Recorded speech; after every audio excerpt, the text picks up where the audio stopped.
Governor साहब ने भी यही यकीन दिलाई, होम मिनिस्टर साहब ने।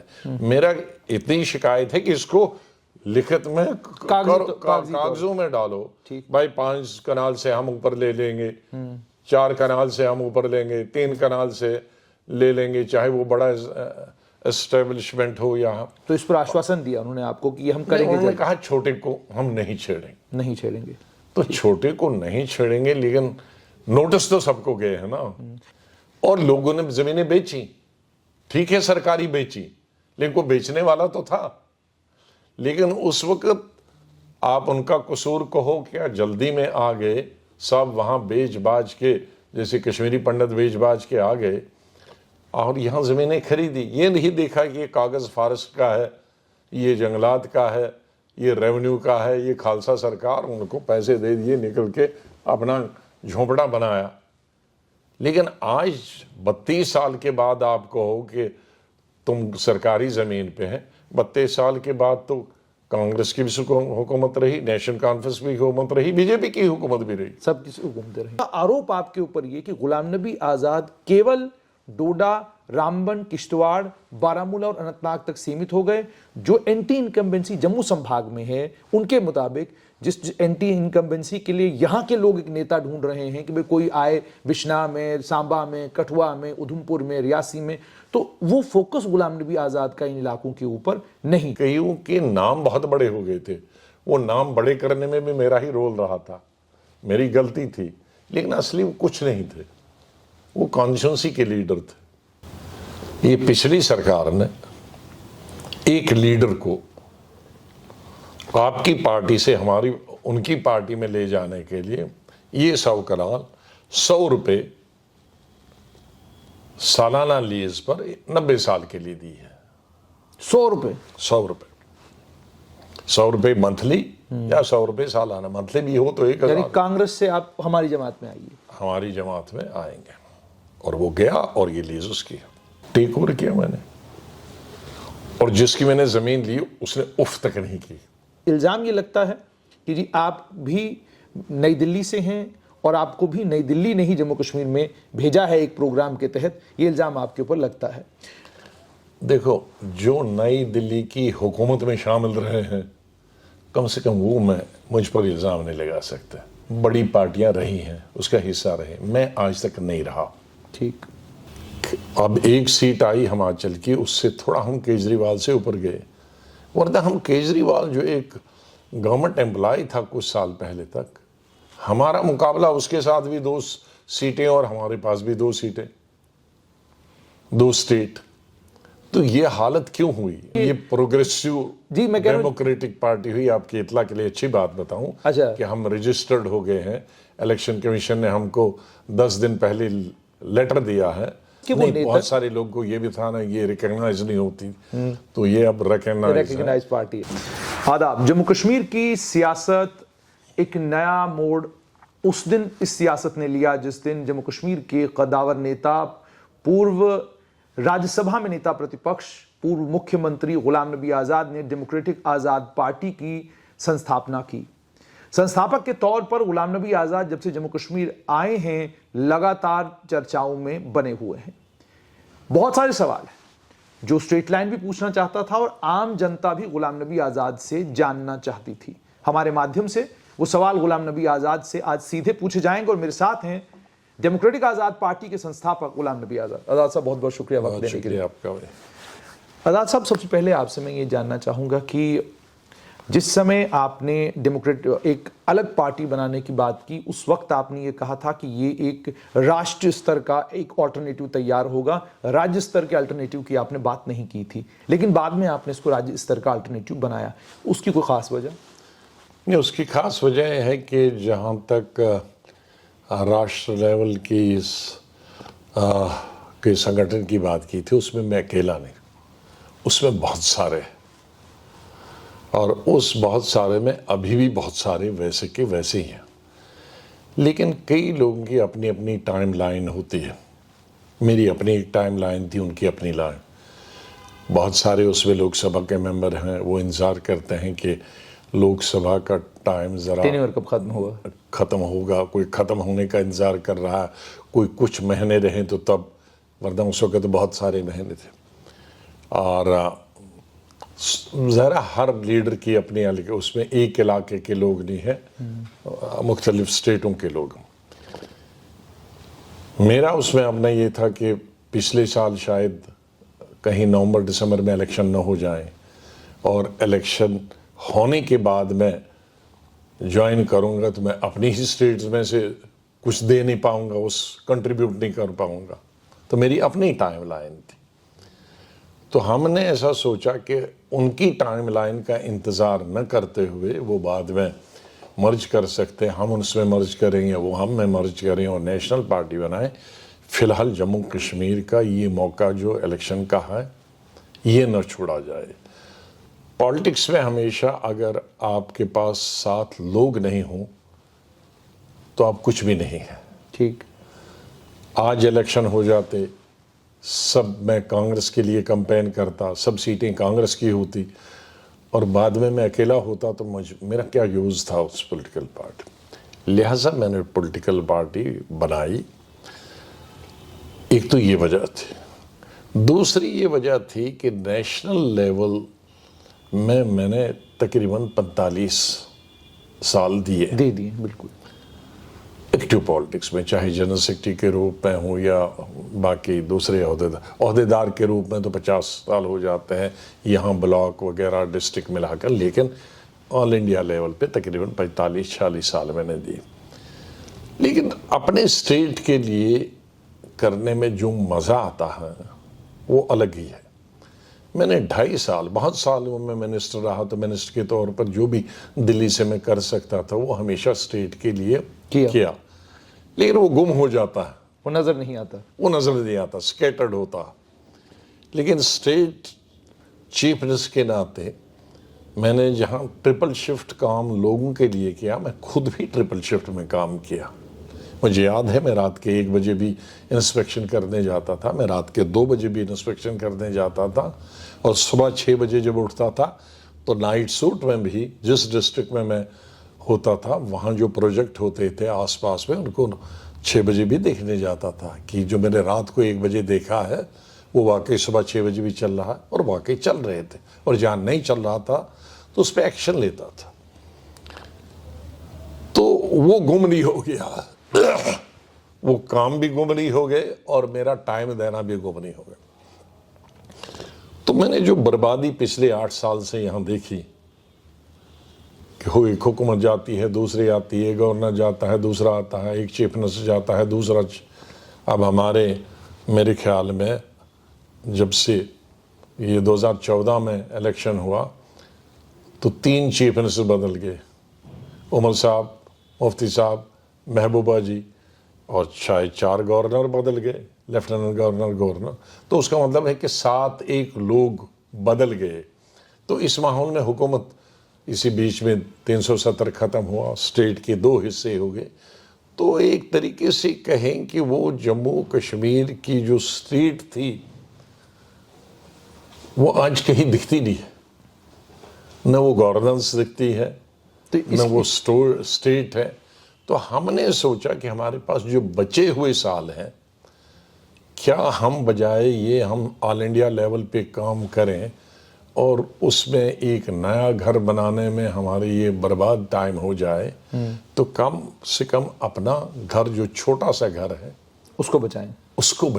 आज़ाद साहब मुझे बताइए, इस बर्बादी से बचाएं, इस तबाही से बचाएं, इसको फिर दोबारा स्टेट की शक्ल देने में मेरी जो मदद हो सकती है, जो मेरा इन्फ्लुएंस, चाहे लोग कोई भी इल्ज़ाम लगाएं, बीजेपी से मिले हैं, वो जो से मिले हैं, हाँ मैं कह सकता हूँ कि मैं किसी लीडर से ज़्यादा सब लीडरों को बीजेपी के जानता हूँ, ये कह सकता हूँ। आज़ाद साहब मुझे ये बताइएगा कि जब हम ये जानता भी हूँ और मैं इन्फ्लुएंस भी कर सकता हूँ अपनी जान पहचान से, क्योंकि हमने 1 साल से नहीं, पार्लियामेंट से में हम इकट्ठे काम करते रहे, कई संगठनों में वो अपनी तरफ से, यहाँ हम अपनी तरफ से काम करते हैं। तो मैं कई लोगों को 30 साल से 40 साल से जानता हूँ, शायद वो लीडर कहीं नहीं जानते होंगे। आज़ाद साहब मुझे ये बताइएगा कि जब हम बात G23 की करते हैं, एक बात बड़ी प्रचलित हुई है कि जब कांग्रेस के राष्ट्रीय अध्यक्ष के चुनाव होने लगे तो लोग ये कहने लगे अगर G23 नहीं बना होता और गुलाम नबी आज़ाद ने G23 के साथ मिलकर अब उन्होंने पार्टी छोड़ दी, बाकी लोग वहीं रहे, शायद जब राष्ट्रीय अध्यक्ष के पद का चुनाव हो रहा था गुलाम नबी आज़ाद एक ताकतवर कंटेंडर के तौर पर मल्लिकार्जुन खड़गे के सामने खड़े हो सकते थे और संभवतः वो चुनाव भी जीत सकते थे, ये लोग कह रहे। आज आपको इस पर कोई रिग्रेट है? कोई रिग्रेट नहीं है, क्योंकि पर ये मानते हैं कि आप एक ताकतवर दावेदार खुद जीत, शायद पार्टी ही मुझे कैंडिडेट बनाती और शायद मैं इंडिपेंडेंट भी जीत जाता G23। लेकिन सवाल वो नहीं है, सवाल है जब हमारा बीच में पार्टी में तजाद हुआ था, मैंने कभी नहीं कहा कि कांग्रेस पार्टी की पॉलिसीज और प्रोग्राम खराब है, कभी नहीं। मैं इंदिरा गांधी को दूसरी पार्टियों से, दूसरी कांग्रेसियों से ज़्यादा इज्जत करता हूँ, राजीव गांधी की इज्जत करता हूँ, सोनिया गांधी की भी इज्जत करता हूँ, नेहरू और गांधी तो मेरे आइडियल हैं। सवाल है कि पार्टी कहाँ से कहाँ पहुंची।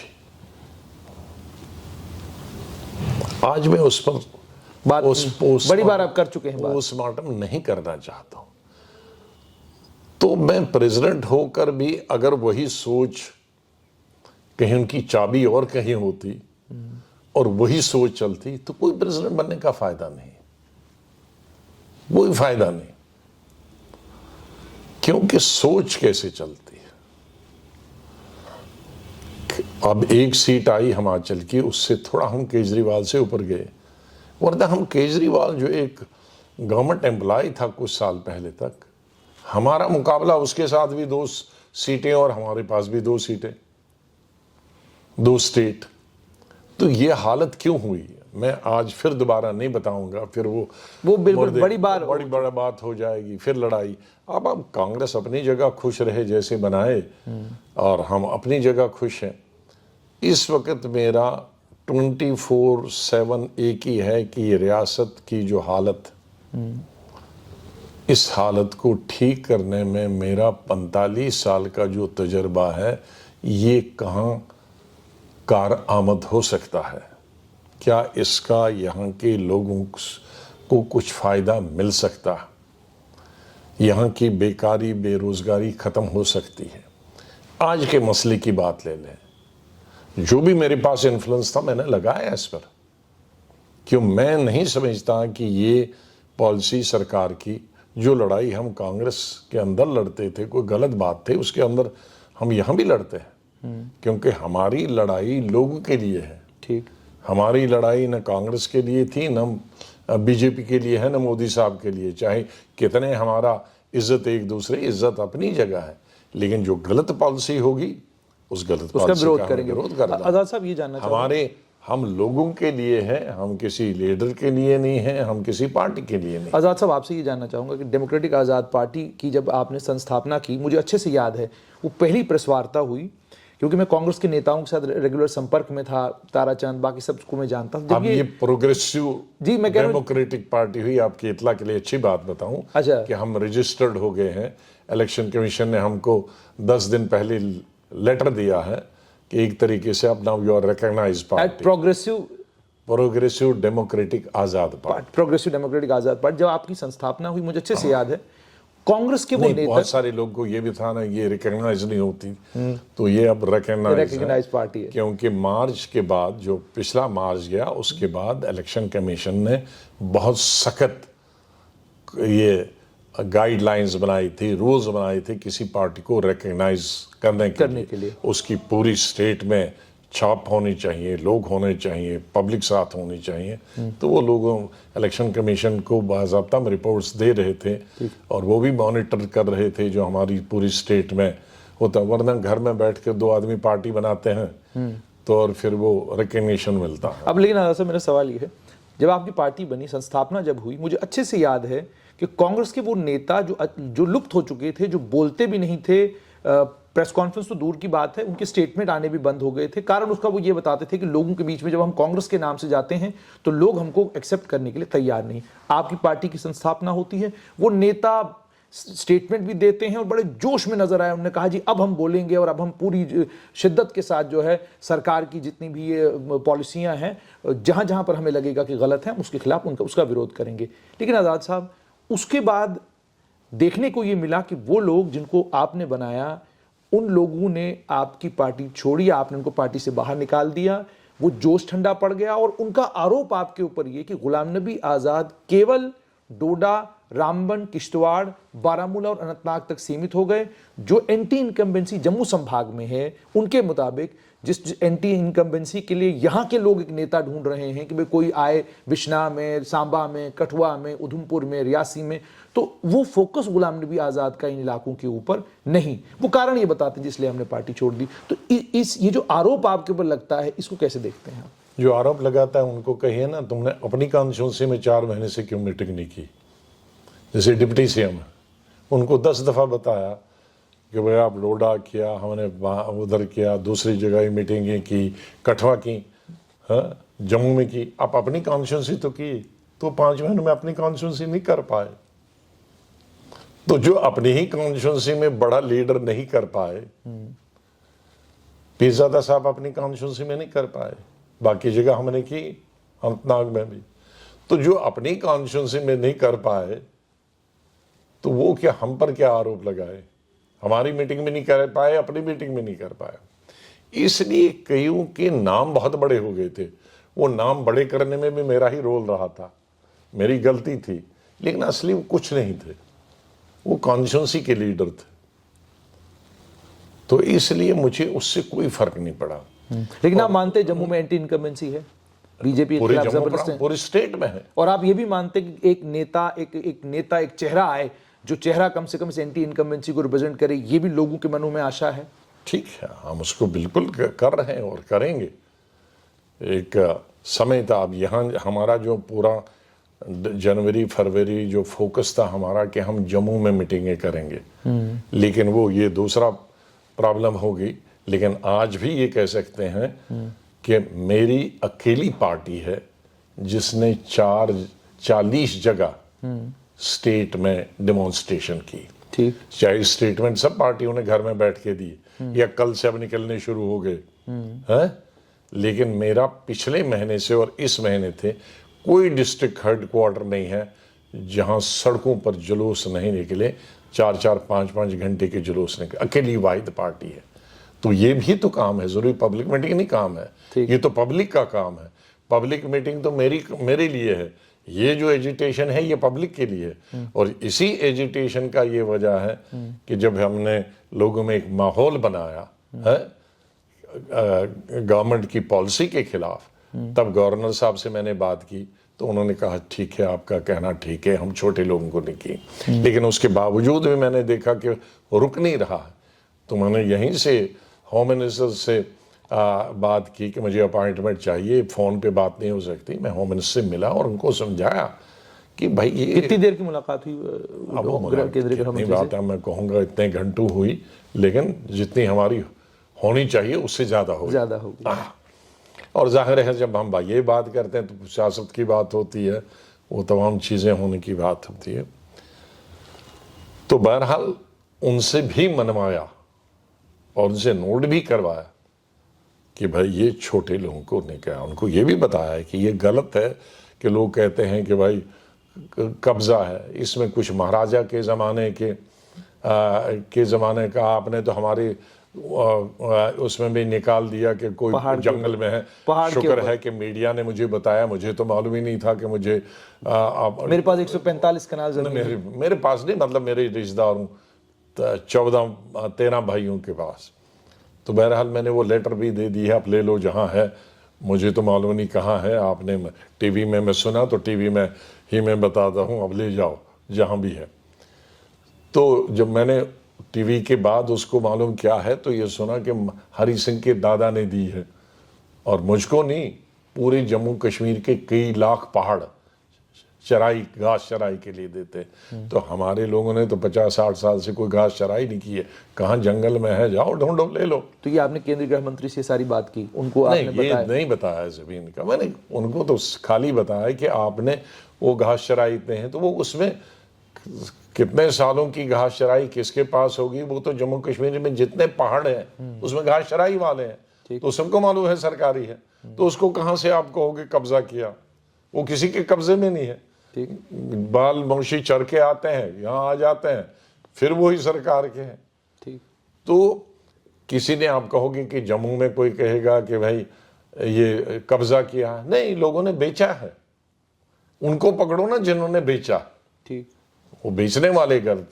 अब वो लोग उस वक्त चाहे वो कश्मीर के थे, वो चनाब वैली के थे, वो कठवा उधमपुर के थे, या पीर पंचाल के थे, जब मिलिटेंसी थी, मैंने इनको बताया, आप लोगों को मालूम नहीं यहाँ क्या था मिलिटेंसी, वो हमें मालूम है 90s में क्या मिलिटेंसी। कश्मीरी पंडित भाग गए, मुसलमान भी भाग गए, और इधर पीर पंचाल और चनाब वैली में मुस्लिम इलाकों में भयंकर मिलिटेंसी थी, हिंदू भी भागे मुस्लिम भी भागे।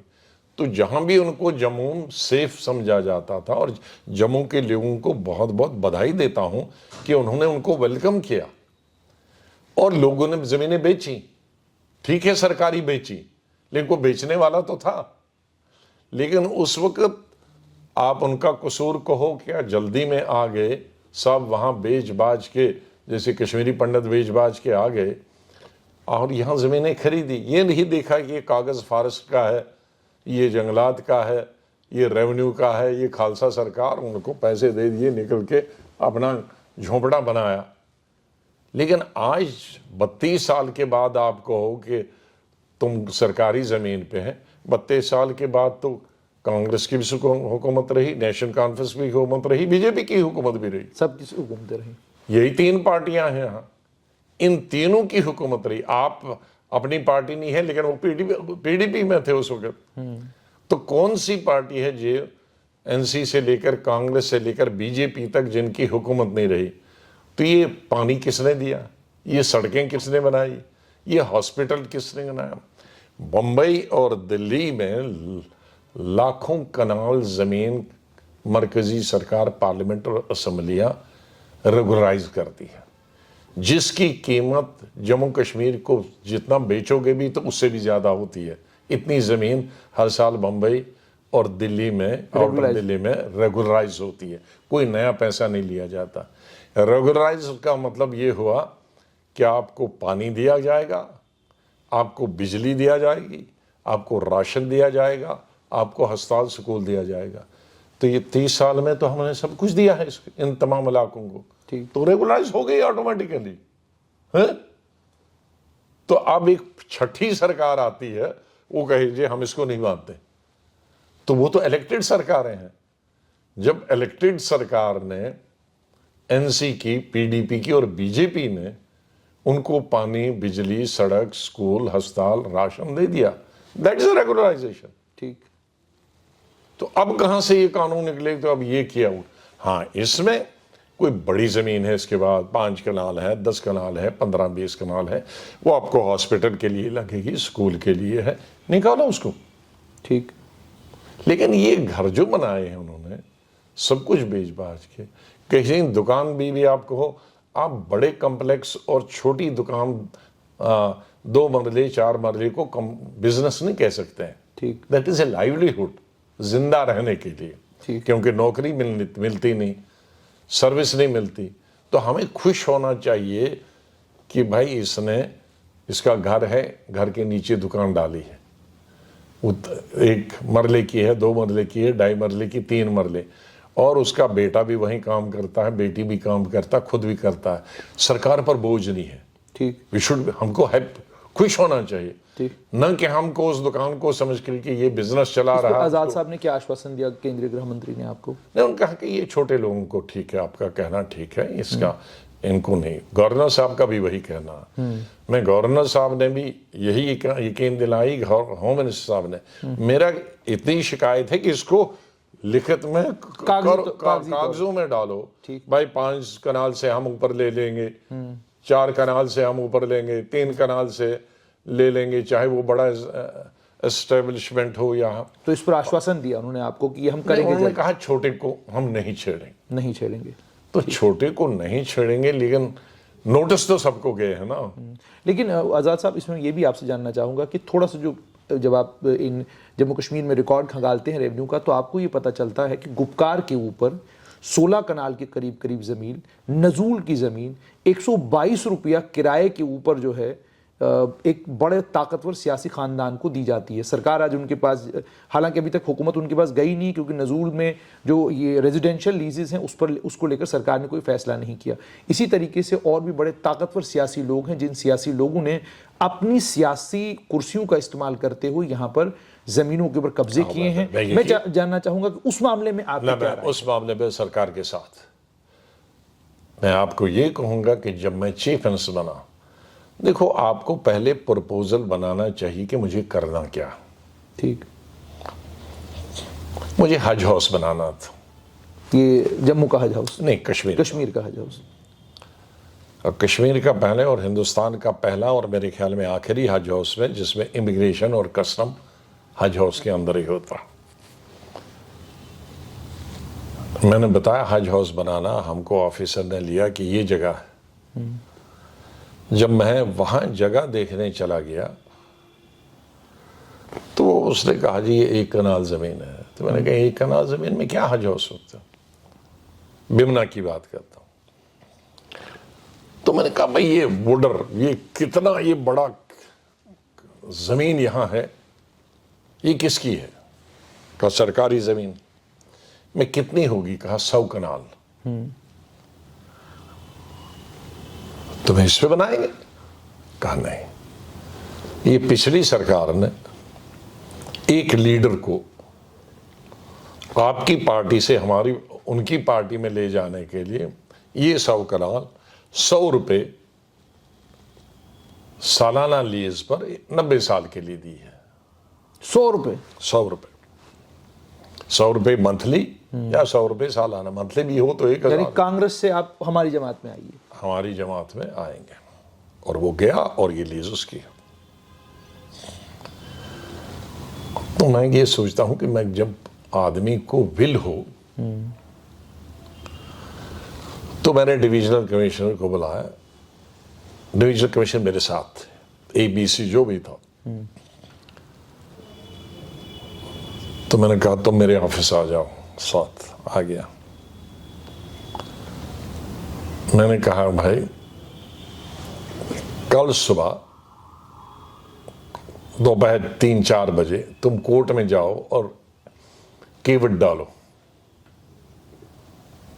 और तुम्हारे बगैर किसी को मालूम नहीं होना केवट डाला है इस जमीन के, और सीधे मेरे सेक्रेटरीट में आना 4 बजे। उसने कहा जी केवट डाला। मैं कहा रात को कहा यू टेक ओवर किया मैंने, और जिसकी मैंने जमीन ली उसने उफ तक नहीं की। मैंने 100 कनाल ले लिया। ठीक। 30 कनाल पे मैंने हज हाउस बनाया। तीसरे दिन मैंने फाउंडेशन स्टोन रखा। ठीक। हज हाउस बनाया 8 महीनों में। गेस्ट नीचे पीछे 2 हजों के लिए रहने के लिए भी जगह, और मैंने 80 कनाल हॉस्पिटल के लिए रखा। ठीक। चिल्ड्रन और बच्चा जच्चा के लिए हॉस्पिटल। लेकिन बनाया और उसको उतार दी। ठीक। लेकिन अब टेक ओवर मैंने किया। मेरे पास रेवेन्यू भी था तो मैंने टेक ओवर कर दिया। और उसके फौरन बाद मैं हॉस्पिटल के लिए पैसा नहीं था, लेकिन वो ऐसे रहा। तो जब मैं सेंटर में हेल्थ मिनिस्टर बना तो मैंने 65 करोड़ उसके हॉस्पिटल के लिए, तो आज वो 200 या 400 बेड का हॉस्पिटल बन गया वहां पर। अच्छा आजाद साहब, तो लिहाजा मैंने हॉस्पिटल भी बनाया और हज हाउस भी बनाया और जमीन भी ली। ठीक। तो इनके पास एक ये भी प्रपोजल बनाना है चाहिए कि ये हॉस्पिटल बनाना है, ये हमें स्कूल बनाना है, ये दूसरी, और लेते जाएं। ठीक। तो मैंने तो खुद ली है, तो मैं उसके हक में कैसे हो सकता हूं? अब वक्त थोड़ा कम है, लेकिन आजाद साहब वो बड़े कुछ अहम सवाल हैं आपसे। आजाद साहब, एक परसेप्शन लोगों के बीच में ये क्यों है? फारूक अब्दुल्ला ने बयान दिया, तो उन्होंने कहा था कि अगर आपको जम्मू कश्मीर में हुकूमत करनी है तो you have to be on the right side of Delhi, उनका बयान है। आपसे जानना चाहूँगा, क्या आज भी हालात वैसे ही हैं? क्या आप भी ये मानते हैं? क्योंकि इल्ज़ाम ये लगता है कि जी आप भी नई दिल्ली से हैं और आपको भी नई दिल्ली ने ही जम्मू कश्मीर में भेजा है एक प्रोग्राम के तहत, ये इल्ज़ाम आपके ऊपर लगता है। देखो, जो नई दिल्ली की हुकूमत में शामिल रहे हैं, कम से कम वो मैं मुझ पर इल्ज़ाम नहीं लगा सकते। आप भी जानते हैं, नई दिल्ली की हुकूमत में जो आज की पार्टी है, इसी हुकूमत में बड़ी पार्टियां रही हैं, उसका हिस्सा रहे। मैं आज तक नहीं रहा, ठीक है। तो इसलिए जो हिस्सा रहे हैं वो मुझ पर कोई इल्ज़ाम लगाने का हक नहीं। ठीक। अच्छा आज़ाद साहब, मुझे बताइए, जैसे आपने कहा कि और अगर ऐसा होता तो मैं उसी सरकार के खिलाफ ये नहीं चलाता। आज भी कौन चुप बैठे, अब वो उनके साथ हैं कि मैं उनके साथ हूँ। आज़ाद साहब, मुझे बताइए कि इंतखाबात को लेकर अभी भी, चुनावों को लेकर असमंजस बना हुआ है, कोई पता नहीं चुनाव कब होंगे। अब सुनने में ये आ रहा है कि नहीं जी, पंचायत और म्यूनसिपलिटी के चुनाव पहले कराए जाएंगे, फिर कोई कहता है कि नहीं जी, पहले शायद असेंबली के चुनाव कराए जाएंगे। आप जम्मू कश्मीर जैसी हिस्सास और स्ट्रैटेजिक इस केंद्र शासित प्रदेश को जहन में रखते हुए क्या समझते हैं कि और कितना डिले करना घातक साबित हो सकता है जम्मू कश्मीर के लिए? देखो, जम्मू कश्मीर के इलेक्शन 1 मिनट के लिए भी डिले करना स्टेट के लिए ठीक नहीं है। मुझे कोई फर्क नहीं पड़ता है 5 साल इलेक्शन ना हो, 2 साल इलेक्शन नहीं पड़ते हो, मुझे जल्दी नहीं। लोगों की जो प्रॉब्लम होंगी वो हम उठाते रहेंगे। ठीक। बेकारी की हो, बेरोजगारी की हो, उनके घर की हो, उनके ज़मीन की, उनकी पानी की हो, उनकी स्कूल की हो, हॉस्पिटल की, वो एक तरफ। ठीक। इसलिए उस हिसाब से मुझे कोई जल्दी नहीं है। हम सरकार में हो, अपोजिशन में हो, हमारी डिमांड बराबर जारी रहेगी। ठीक। जहाँ ज़रूरत होगी वहाँ हम सड़कों पे निकलेंगे, जहाँ स्टेटमेंट से काम निकल जाता हूँ स्टेटमेंट से काम। लेकिन सरकार जम्मू कश्मीर हो या कन्याकुमारी हो या केरला हो, जमहूरियत में क्योंकि एक सिस्टम बन जाता है, लोगों का मिजाज उसी हिसाब से बनता है कि एक एमएलए हो, उनका चुना हुआ नुमाइंदा हो, एक मिनिस्टर हो, चीफ मिनिस्टर हो। सबसे ज़्यादा ज़रूरी चीफ मिनिस्टर, मिनिस्टर से भी उसका एमएलए होता। ठीक। एमएलए भी 2 किस्म के होते हैं, एक सेवा के लिए होते हैं, एक अपने आप की सेवा के लिए होते हैं। चाहे किसी दोनों में भी सेवा का हो, अपनी सेवा के लिए भी उसको जीत के आना है। और जीत के आना है को तो लोगों के पास जाना है और लोगों की बात सुनना है। तो चाहे वो अपने लिए ही सियासत करता हो, लेकिन लोगों का भी तो काम हो जाता है। आज वो सिस्टम नहीं है। ठीक। आज हर आदमी, मैं देखता हूं, मैं अपोजिशन में होकर भी मेरे को भी आज भी 14-15 घंटे काम करना पड़ता है। ये लान में मुझे मिलना पड़ता है रात के 10 बजे 11 बजे तक। ठीक। वो किस लिए? सड़कें नहीं जी है, डॉक्टर नहीं है, स्कूल नहीं है। मैंने कहा मैं पावर में नहीं हूँ। कहा जी हमारा एमएलए नहीं है। तो उसका मतलब अगर उनका एमएलए होता, किसी भी पार्टी का एमएलए होता, तो उसको मेरे पास आने की जरूरत नहीं होती। यानी आप चाहते हैं चुनाव जल्द होने चाहिए? चुनाव, ये अभी दूसरे चुनाव की हमारी तैयारी होनी चाहिए थी। अगले साल हमारा दूसरा चुनाव होना चाहिए। बिल्कुल। अगले साल हमारे 10 साल हो जाएंगे चुनाव, अभी 9 साल हो रहे हैं। अच्छा, मुझे ये भी बताइएगा, अक्सर राजनीतिक दल ये सवाल पूछते हैं कि गुलाम नबी आज़ाद क्या उस अलायंस का हिस्सा बनेंगे जो अलायंस बीजेपी के खिलाफ चुनाव लड़ेगा, या गुलाम नबी आज़ाद 90 की 90 सीटों पर अकेले चुनाव लड़ेंगे? क्या आप नेशनल कॉन्फ्रेंस के साथ खड़े होंगे? क्या आप कांग्रेस के साथ खड़े होंगे? अभी बहुत इट्स टू अर्ली, अभी ये पता नहीं है। अभी तो हमारी नई, मुश्किल से तो जुमा भी 10 दिन हुए मेरी पार्टी को रजिस्टर्ड हुए बने हुए। तो अभी हमारी एक ग्रोइंग पार्टी है, लेकिन हम ग्रोइंग पार्टी के साथ साथ ये भी नहीं, अपनी जिम्मेदारी से हट नहीं सकते। हमको एक चैलेंज आया हमारे सामने लोगों के साथ खड़े होने की, उस चैलेंज में हम ठीक उतरे और बाकी पार्टियों से बहुत ज़्यादा ठीक उतरे। बाकी पार्टियों ने घर में स्टेटमेंट दिए, हमने सड़कों में जाकर खुद उनके पास पहुंचकर हमारी मेरी पार्टी पहुंची। मैं खुद जा नहीं पाया क्योंकि उसी बीच में मेरे एक एक्सीडेंट हुआ था। बिल्कुल, आप ठीक उसमें नहीं जा पाया, लेकिन पार्टी के लिए मैंने जो रूपरेखा, एक नक्शा बनाई थी, उनको हमारी पार्टी ने इस थोड़े से ढांचे में से भी कई पार्टियों से बहुत कई गुना अच्छा प्रदर्शन किया। उसके लिए मुझे खुशी है। तो अभी हम ग्रो कर रहे हैं। और अभी पार्टी, ये इलेक्शन थोड़ी है अनाउंस होगा, जब इलेक्शन अनाउंस होगा। लेकिन संपर्क में है अभी भी डॉक्टर फारूक अब्दुल्ला से, महबूब मेरे से बातचीत होती मेरे सबसे अच्छे ताल्लुक, मैं किसी के खिलाफ नहीं हूँ। मेरा हमेशा रिकॉर्ड रहा है 45 साल का, मैं किसी इंसान और किसी लीडर की मुखालफत नहीं करता हूँ। मैं हमेशा पॉलिसीज की मुखालफत करता हूँ। और मेरा वो रिकॉर्ड है पार्लियामेंट का, सब पार्टीज का रिकॉर्ड देखिए और मेरा इंडिविजुअल रिकॉर्ड। हालांकि मुझे पूछना नहीं चाहिए था, लेकिन आजाद साहब आपने बात की तो इसलिए पूछ रहा हूँ, क्या यही वजह बनी कि आप पॉलिसीज की मुखालफत करते रहे और आपने कभी इंडिविजुअल को टारगेट करने का सिलसिला नहीं किया? यही वजह रही कि कांग्रेस को ये लगता रहा कि, क्योंकि राज्यसभा में मैंने आपको बहुत सुना है, राज्यसभा में जितनी देर आप रहे नेता प्रतिपक्ष, आप अक्सर भारतीय जनता पार्टी की सरकार की आलोचना किया करते थे, लेकिन निजी तौर पर ना आप प्रधानमंत्री नरेंद्र मोदी की आलोचना करते थे, ना किसी और केंद्रीय मंत्री की आलोचना करते थे। क्या मानते कि यह भी एक कारण है? क्योंकि आज भी कांग्रेस में ट्रेंड वही है कि कल भी राहुल गांधी बोले हैं तो मैक्सिमम टाइम उन्होंने अडानी के ऊपर, मोदी के ऊपर और सरकार की। किसी इंडिविजुअल का नाम लेता, देखो, या तो मैं गलत था या कांग्रेस पार्टी में कुछ लीडर गलत था। मैं मशहूर था दिल्ली में ईद और दिवाली मिलन करने के लिए, बिल्कुल, जिसमें इंदिरा गांधी भी होती थी, अटल बिहारी वाजपेयी भी होता था, एडवाणी भी होते थे, मुरली मनोहर जोशी होते, नहीं मैं दूसरी पार्टी, सुरजीत भी होते थे सीपीएम के, सीपीआई के लीडर भी होते थे, जिसमें जनता पार्टी के लिए चंद्रशेखर भी होते थे। दूसरे इंदिरा गांधी ने मुझे कभी 5 साल जब तक वो रही, कभी दिवाली और ईद दोनों पे आती थी, ये नहीं कहा कि ये क्यों। राजीव गांधी के वक्त में भी यही लीडर आते थे, उन्होंने कहा कभी नहीं।